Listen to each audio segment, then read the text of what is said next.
We just wanted to overview, Terence. Just give us an overview of why this is important to this community, how long it's been going on, that kind of thing. Yeah, this is just our 18th Martin Luther King breakfast. I think it's important for the community just because it brings people together. We usually theme it, and I've seen over the years how if it's theme something in January, it actually goes into place all year long. And so this year the theme is young people. You'll see that, a focus. Dr. King believed in the importance of young people, and we hope to deliver that message today. And y'all give the Trailblazer Award. Remind people what the significance of that award is. The Trailblazer Award is just an award that we give somebody in our community who has done extraordinary things around justice and civility. Have the number of people that we've given it to over the years have been anywhere from educators to business leaders, just to common citizens that do great things in our community. You know, that's a good question. I think we get closer and closer every year. I often remind people that we still have to be able to move through the whole idea of pain, anger, doubt, and fear without missing a step. And I think that was important to him. Just be vigilant and keep the dream alive. And you helped kick that door down a little bit, being the first African-American mayor of Anderson.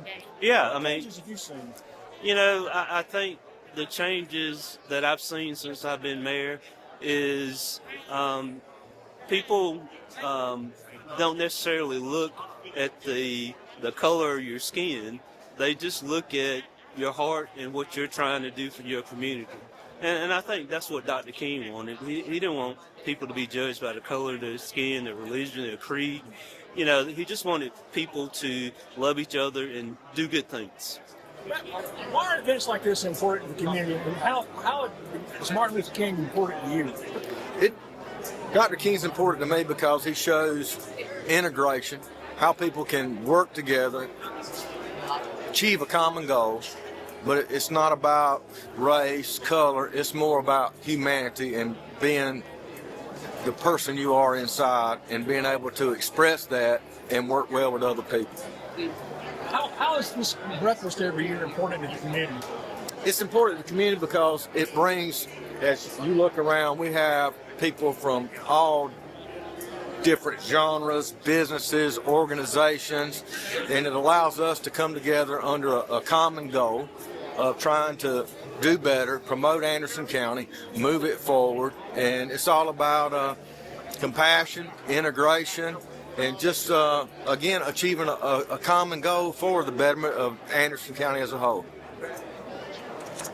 Thanks so much for being here. We always look forward to this time of the year. It's like a family reunion in a sense, and I hate to call the family to order, but it's so good to see so many people who enjoy each other. Our community enjoys each other, and just hearing the conversations throughout the room really warms my heart. And I would like to, I think you're going to be in for a good program today. I hope everybody enjoyed the meal. We probably feel free to go back and enjoy seconds. We already paid for it, so somebody's got to eat it. So please do that. We'll go ahead and get started with our program, and I asked my friend Dr. James Noble from Anderson University. James is the Vice President of Diversity and Inclusion to come up to the mic. James? I thought I saw James. There he is right here. Good morning.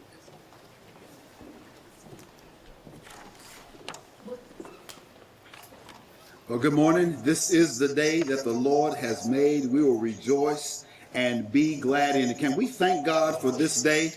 Thank Him for the mayor. On behalf of President Whitaker, Board of Trustees, senior leaders, deans, faculty, staff, and students of Anderson University, it is a joy and an honor to join you for this year's Mayor Roberts MLK breakfast. Today, we gather as a community to celebrate the enduring legacy of Dr. Martin Luther King Jr., a man of profound faith whose life and ministry embody the greatest commandments Jesus gave us in Matthew chapter 22, 36 through 39, which reads, "Teacher, which is the greatest commandment of the law?" Jesus replied, "Love the Lord your God with all of your heart, with all of your soul, and with all of your mind. This is the first and greatest commandment. And the second one is like it. Love your neighbor as yourself." Dr. King lived out these commandments with unwavering courage, demonstrating that love is the foundation for justice, reconciliation, and peace. His unwavering commitment to nonviolence reminds us that lasting change is achieved not through force, but through the transforming power of love and understanding. He once said, "Nonviolence is a powerful and just weapon, which cuts without wounding and ennobles the man who wields it. It is a sword that heals." Today, this principle of nonviolence remains critically important as we face ongoing challenges in our communities and across the world. In a time when division and discord often dominate, Dr. King's vision calls us to reject hatred and violence, choosing instead to be peacemakers who bridge divides and seek the common good. As a Christian university, we are deeply committed to preparing students who will reflect this love in their lives, loving God fully and serving their neighbor selflessly in every sphere of influence. They will have this opportunity of community service after our MLK Day worship service, which will be held Monday at 10 o'clock at Henderson Auditorium on our campus. It's open to the public. Please join us. Dr. Matt Daniels, our very own distinguished professor of law, will be our keynote speaker, as well as the speaker for the event that will be happening here tonight, on Monday night on MLK Day.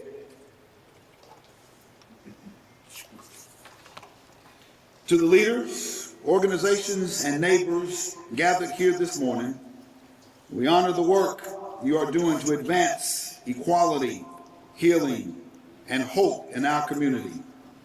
Together, through the power of Christ's love, we can continue to pursue Dr. King's vision of the beloved community, a vision rooted in faith, compassion, unity, and nonviolence. We are grateful to Mayor Roberts and the ongoing and the organizing committee and his staff for creating this meaningful opportunity to reflect on this work. May God bless each of you as we strive together to honor the legacy of Dr. King through acts of love and service. And may God bless the Electric City. God bless you. Thank you.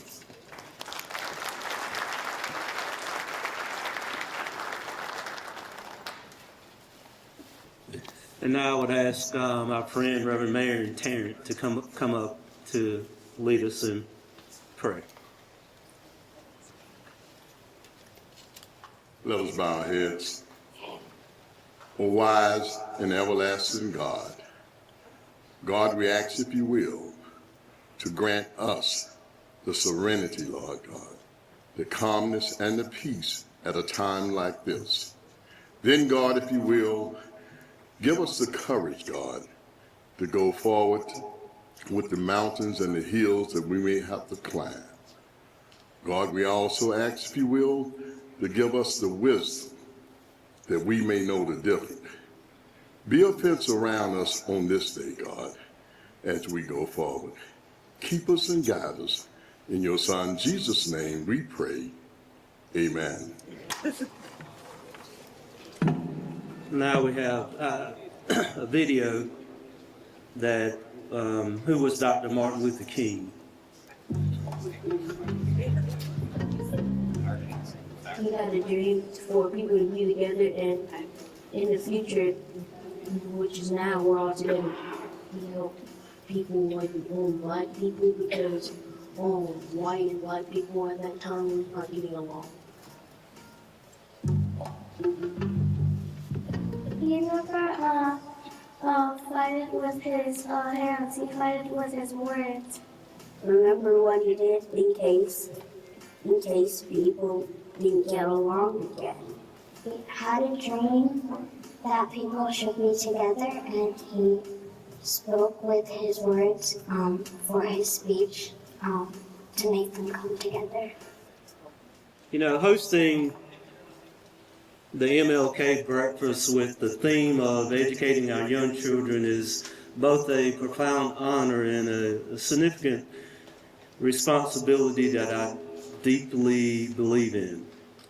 This event serves as a poignant reminder of the enduring legacy of Dr. Martin Luther King, a leader who championed education as a powerful catalyst for social change and empowerment.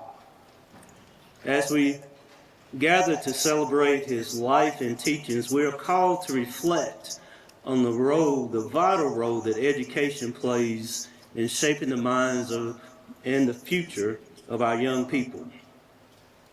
In the words of Dr. King, intelligence plus character, that is the goal of true education.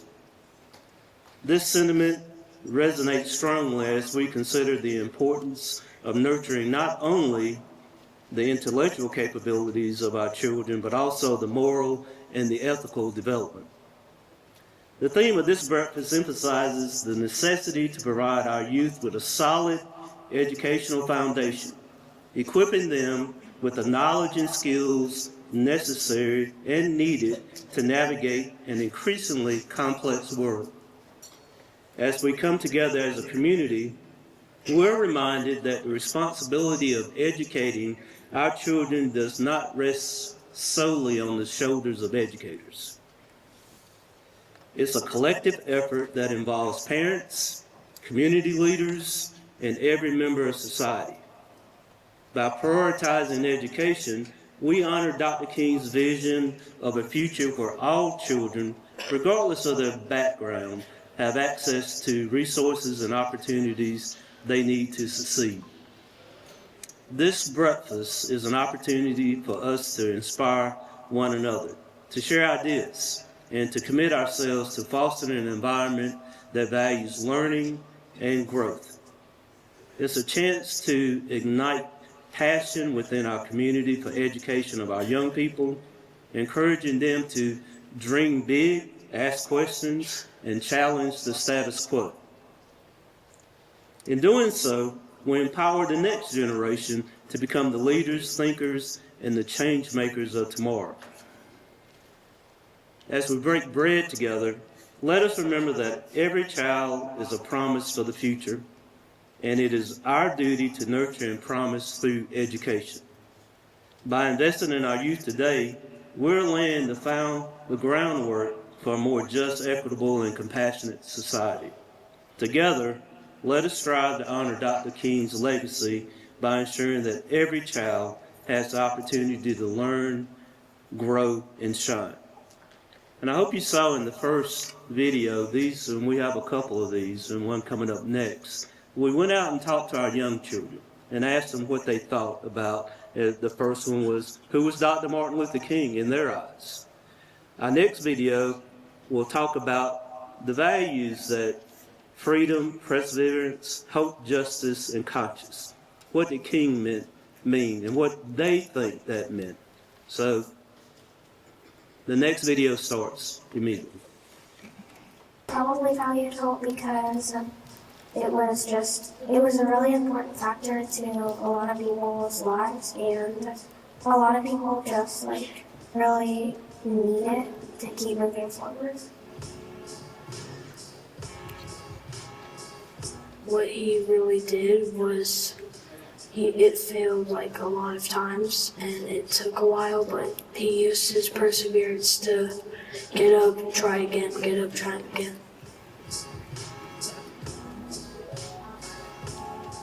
I feel like he valued freedom because it let him express himself, to let him be himself, and also like to stand up for other people. There were certain things that people couldn't do, like some people couldn't, like black people couldn't go to the white people's bathroom and schools and stuff like that. I think it's important that everybody gets treated equally and the same. Conscience is the still, small voice that whispers the right thing to do. Would have led most, if not all, of his choices. If you can't fly, run. If you can't run, walk. If you can't walk, crawl. But whatever you do, you have to keep moving forward. I'm not Sarah Lee, and I don't know if she's here or not, but if she is, she can come up. Okay, I have been tapped at the last minute to do the introduction. Dr. Raen Parker Washington is an educator, author, mentor, spoken word artist, and a cultural broker. She holds both a bachelor's and a master's degree from Clark Atlanta University and HBCU, and a doctorate from the University of Georgia. With experience in program planning, curriculum, and workshop development, she has taught in private and public institutions in the upstate and Midlands of South Carolina. She has creatively contributed to Anderson Magazine, Black Arts Magazine, Foothills Writers Guild, and Anderson County Library System's 11th edition poetry contest anthology, and a forthcoming anthology on the life of noted author Mildred Taylor. And it's my privilege to introduce to you your keynote speaker, Dr. Raen Parker Washington. And I might mention one other thing. She partnered with the Anderson County Library Electric City Creative Marketplace in June to curate and present its first Juneteenth celebration in 2024. And I was there. It was a great event. And if she chooses it to do again, you all should come. Thank you, Dr. Washington. Good morning. Before I start, I need to make a quick announcement for you. So we're going to be doing what's called a collective poem or community poem. And so we have, Brandy will be walking around, or maybe she'll get a place in the back where you can come to her and just give her a couple of words, descriptive words about Martin Luther King, some descriptive words perhaps about how you consider the dream. And then we have a little surprise for you a little later on in the program. Okay, Brandon, we good? We've come this far by faith, leaning on the Lord, trusting in His holy word. He never failed, and He never failed me yet. Oh, can't turn around. We come this far by faith. Oh, here they come by faith.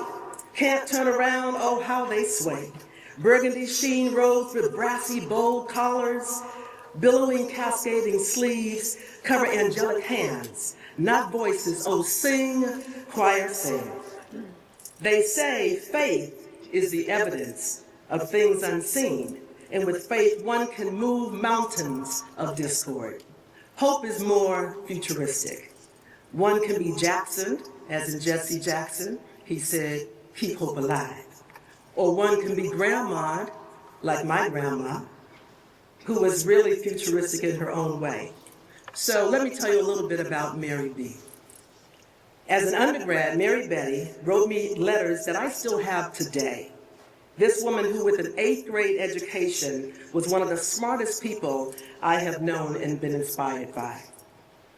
Grandmas are like homemade love, and purses holding space for private things you whisper in her ears. Grandma, I love you.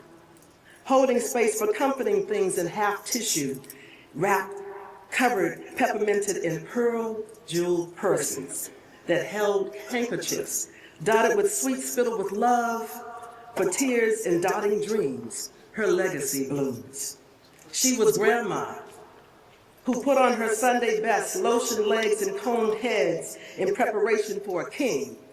Granddad led them all, my aunts and an uncle to the mall, where Mahalia sang in a dream seated amid August DC heat. What she and King knew for sure, youth must be partners in social transformation. While I've been writing and reading since my daddy brought home pens, lined paper, memo pads, Encyclopedia Britannica, many of you might have had those in your home as well, and smaller pads for the dream numbers. Now, that is really living a different life. But in a world where the echoes of history blend seamlessly with the whispers of the future, I step forward to use my presence as a bridge between epics and meaningful and tough conversations. Indeed, I carry a message from a visionary beyond, a futuristic Reverend Martin Luther King Jr., whose words resonate with the timeless quest for global peace. I Have a Dream was not just a clarion call for equality, but a celebration of shared humanity. Each one, reach one. Serve with compassion, a heart of grace. Even Big Sean noted one man can change the world. Seeding the dream, rich soil, tilling and warmth of other suns from Georgia mountaintops to upstate Appalachian trails, traverse across our country to and around our globe. My recently transitioned muse in Sarah, Nikki Giovanni, might even say a dream bloomed in Mars. She was fantastic about her imaginations around Mars, but she thought about how far humanity could soar. Nikki poeted King's arc of transformation, even suggesting that if he were alive today, he'd surely have futuristic musings.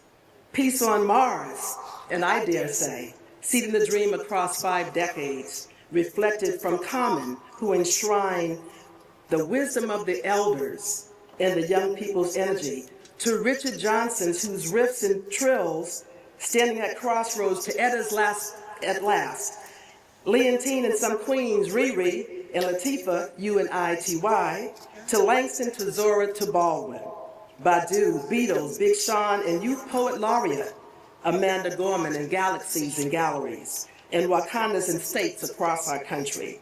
Notably, the Beatles. Some of you might remember the Beatles when they first came to America. The Beatles refused to play in segregated audiences. So much so that in Florida, where they were supposed to play, they refused to play, and guess what happened?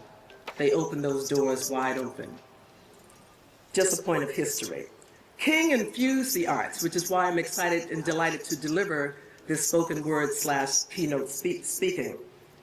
He planted seeds of varying types, no matter the seed, but my mama said, bloom where you are. Look beyond the fields and the courts at play. Look at the real life playbook. Have that backup plan that includes a trade, a profession, or higher education, 2 years or 4 years or more. Admittedly, it's not for everyone. But in order to do and be that next big NBA or NFL thing, there might need to be a road through education. Parents and caregivers, I implore you to help cultivate some of these dreams. As the mayor just mentioned, that it's not left just to the educators to do that cultivation. Realistic ones are charged to keep. Know what is expected in and outside of schools. Then dream that dream and rise up like Andra Day and be lifted up like Rihanna. Across decades and around the world, his dream like seeds float. They root and they bloom. In the Africanist traditions of flying, i.e. Virginia Hamilton, crowned Basquiat, pulled Pullman Porters, greeted Gandhi, gained Greensboro countersitters, school advocators, writing tribes, and pool buddies, allies around the upstate and the world, are positioned in the soil just like a delicate mint awaiting a cup. There's also hope. Brace yourself for this. There's hope. Like Clemson in Georgia. Well, most of SEC for next season. Be no ways tired in your perseverance, or in your self-determination, or kuji shakalia, the Swahili word that is part of the Kwanzaa principles. Be no ways tired like Coretta, who loved a man so hard. She gave us her blossoms of children, music, arts, and courage took to a nation. She took them to Boston, to Selma, to Atlanta, to sit at literal and figurative tables, kitchens, pots and pans fashioned from care, and coveted Sunday suppers that gave more than bread and butter. My own stories of Appalachian Southern parents who heralded education as a pinnacle, who, when this daughter was leaving the binding northern cities, who selected Atlanta as deep south as any of us up north could consider, yet it was the home of influential and unsung civil rights leaders, cultural education institutions, and HBCUs. The news of my selection of an HBCU shook many people up north. And here's what my mom said to them, because they were astounded that I had made a selection that was not included in those Ivies. She said, she's going, and she is taking all of us with her. And I bloomed where I was then and as now. Celebrating a bloom has many looks. Something related to me that's really special, and I hold to it each and every year. On Maya Angelou's birthday, which is also King's assassination date, April 4th, is my intentional defense date of my PhD at the University of Georgia. Every year I get to celebrate that I am part of that dream that was seeded. I also thank every day my ancestors and my elders, because without them and without the perseverance that they had in not being tired, I would not be able to stand before you today. Throughout his career, King understood the role young people could play, indeed had to play, in transforming American society. To this end, King treated young people as essential partners in the struggle for justice, for what's right. From the early years of his journey to the final days in Memphis, King modeled and nurtured a relationship with young people we could do well to emulate. Seeing beyond the silos of his own Black elite communities, he, with the help of a wise woman, his wife, energized a movement for all people. From youth marches for integrated schools in DC, he encouraged them to make a career of humanity and emphasize the importance of integration and equality, to visits to schools to speak with students about civil rights and the importance of education, and of course, an outreach to parents. He celebrated their bravery and resilience and included youth leaders to foster a new generation of the civil rights leaders. If you recall and think about who he walked with, many of those were very young men just like himself, and who are no longer with us, but they were there. And so he was making that difference with his selection of very young people to facilitate the principles of nonviolent resistance and the importance of voice. Bloomed like Toni Morrison, who said, "None are free until we all are free." Also from an elder Black man in South Georgia who once told me that nothing had changed but the law. Nothing had changed but the law. Who, like Justices Marshall and Ginsburg and now Brown Jackson, fought and fight tirelessly to bloom where they are in the name of just us. Just us for all who believe in a more just world. Who, like Ella Baker said, and Sweet Honey in the Rock sang, "We who believe in freedom shall not rest. Oh, we shall not rest." And as a young girl growing up in New England, I had a diary. On April 5th, 1968, I wrote in big letters, "I am very sad. Martin Luther King Jr. is dead. Donna C. laughed. I was not yet 10 years old, but I remember what that looked like and felt like, being touched by his life and having a searing sense of indignation at laughter that was fraught with overtures of those people from beyond the school walls, and then those who were right in my classroom. We were in Boston, in case you were wondering all this New England talk. We were in Boston, a cultural hub where university ivies like kudzu vined a city that activated social movements in Black community, and mine was epic again. I carry cultural memory of Black cornerstones, institutions in my faith, in gold-robed brown faces that came this far by faith on Sunday mornings. How could there be laughter when we were taught to love all? But as I grew, and I saw rage-etched faces on the TV and outside of schoolyards, the old gold of the OGs in the church kept a lantern to show us how peace like a river can run and be righteous, and it can start with me. Oh, let there be peace on earth, coming from honey-throated children in a Black Baptist church to neighborhood synagogues, and learning those words from King's Touch and revisited when spoken and heard at youth crusades or in the ghetto schools, when ghetto wasn't a touchy moniker for families who were simply trying to live regardless of how they came to the States or migrated as part of the Great Southern Migration.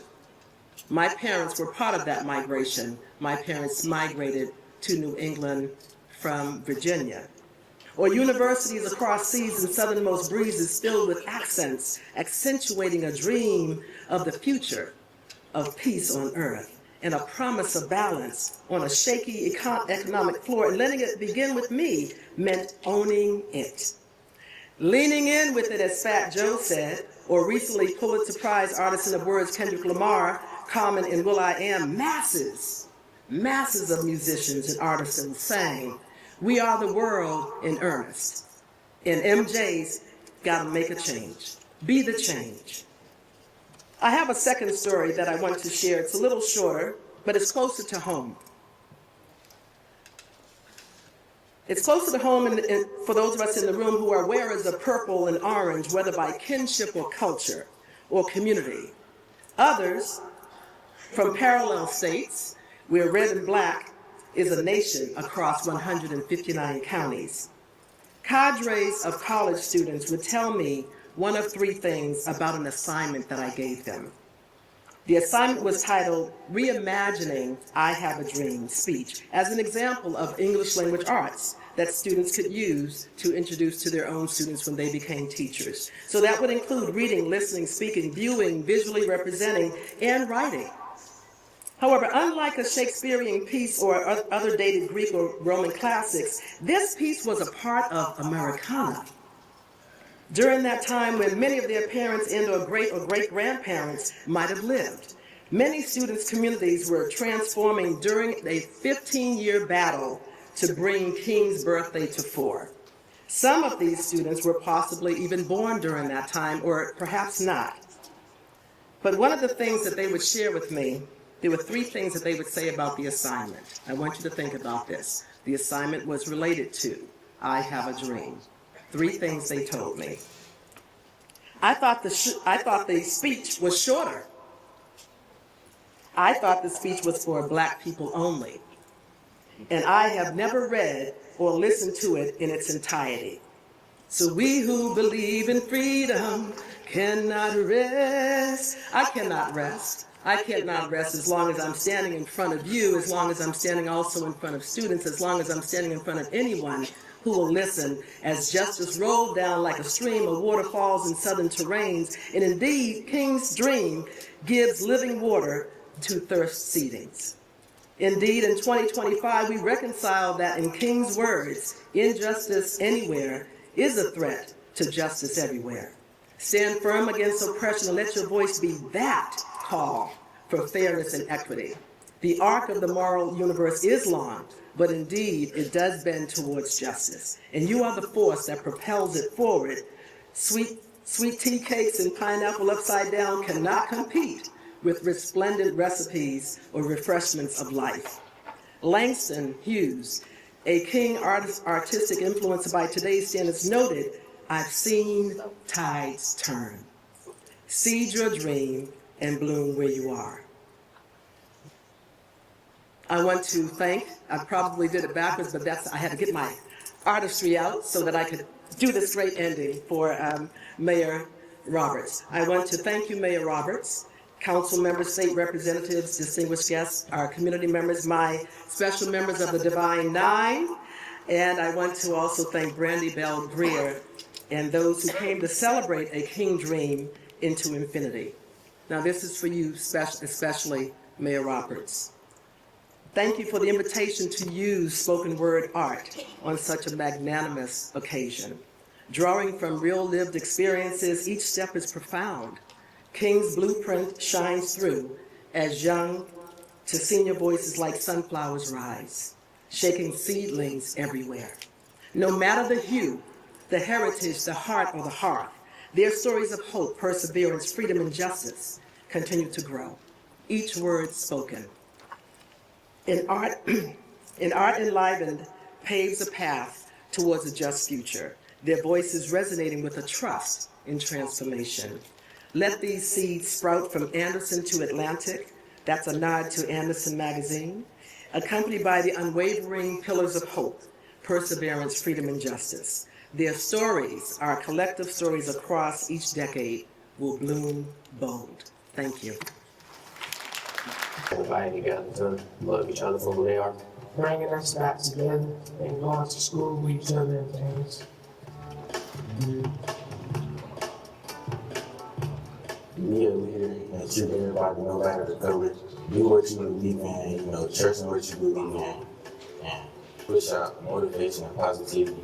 Do more research, like on his speech and stuff, like so I have more knowledge on it and spread it to others. Most people know about him, but if they don't, like just tell them like this guy Martin Luther King, he the reason most of the stuff going on in the world now. Keep everybody together, try to do the best you can for your community and not just yourself. I say just don't judge others and love everybody no matter what their skin tone is. Love everybody the same. We show love no matter what. Live by example of how God is, love each other.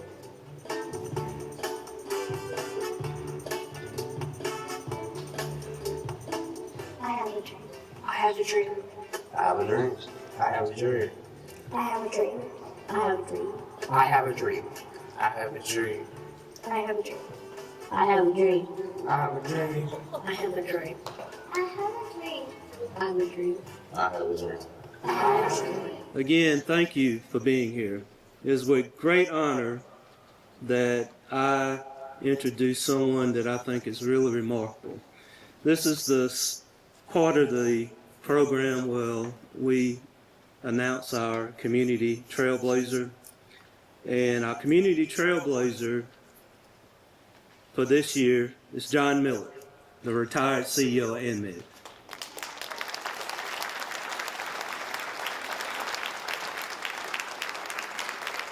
Now, this award celebrates those who embodied the spirit of Dr. Martin Luther King through an unwavering commitment to leadership, community service, and social justice. Throughout his distinguished career, John not only led AnMed with vision and integrity, but he also dedicated himself to uplifting the community in profound ways. His involvement in such initiatives as To Better Anderson and the Anderson Area Recognition and Remembrance Initiative highlight his commitment to fostering positive change. John has worked tirelessly to enhance the quality of life for residents, addressing critical issues such as education, health equity, and economic development. Furthermore, during his tenure at AnMed, John championed diversity, equity, and inclusion, DEI. These initiatives transform the workplace and the work culture. His leadership in this area has created an environment where every individual is valued and diverse perspectives are embraced. ultimately leading to better patient care and community engagement. Moreover, his role in AAR and RI have been instrumental in honoring and continuing to recognize the history of African American community in our areas and ensuring that their stories are recognized and celebrated and understood. John's effort in promoting equality and advocating for health care across all assets have left an incredible mark on the lives of many in our community, state, nation. As we gather to celebrate John for this award, let us reflect on his profound impact and the legacy he continues to build. Please join me in congratulating John Miller, a true trailblazer, on this well-deserved reward.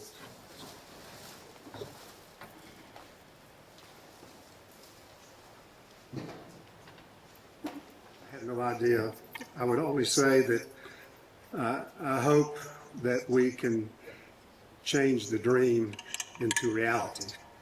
And I would always remind us that we're all in this together. Thank you very much.